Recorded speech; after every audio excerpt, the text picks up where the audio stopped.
भारी वर्षा को तिड़े हेले भी खातिर नकरी वर्षारे भिजी भिजी जातीय संगीत गाइले कांग्रेस सांसद तथा विरोधी दल नेता राहुल गांधी।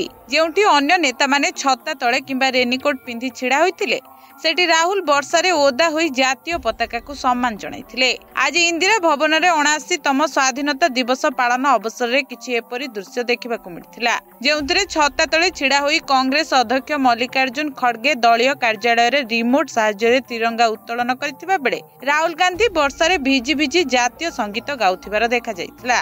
दिल्ली रे एबे भारी वर्षार वित्पात जारी रहितिबा बेले लोकसभा विरोधी दल नेता राहुल गांधी स्वाधीनता दिवस उत्सव रे वर्षा सत्वे छत्ता बिना कार्यक्रम रे जोग देथिले, जहा एबे खबर रे रहिछि। जेउठारे कांग्रेस महासचिव प्रियंका गांधी समेत अन्य कांग्रेस नेता माने मध्य उपस्थित थिले। अन्यपटे एथर राहुल गांधी की मल्लिकार्जुन खड़गे लालकिला रे आयोजित स्वाधीनता दिवस पालन उत्सव रे जोग देइ नथिले। सेमानंको अनुपस्थिति राजनैतिक महल रे एबे कल्पना जल्पना को खोराक जोगाइछि। तथापि विरोधी दल पक्षरु कोनोसी सरकारी स्पष्टीकरण दिया जाई नथिले मध्य चर्चा हेउछि जे राहुल गांधी गत वर्ष बसिबा व्यवस्था को नै क्षुब्ध थिले, जा जगु से एथर कार्यक्रम रे जोग देइ नाहंती।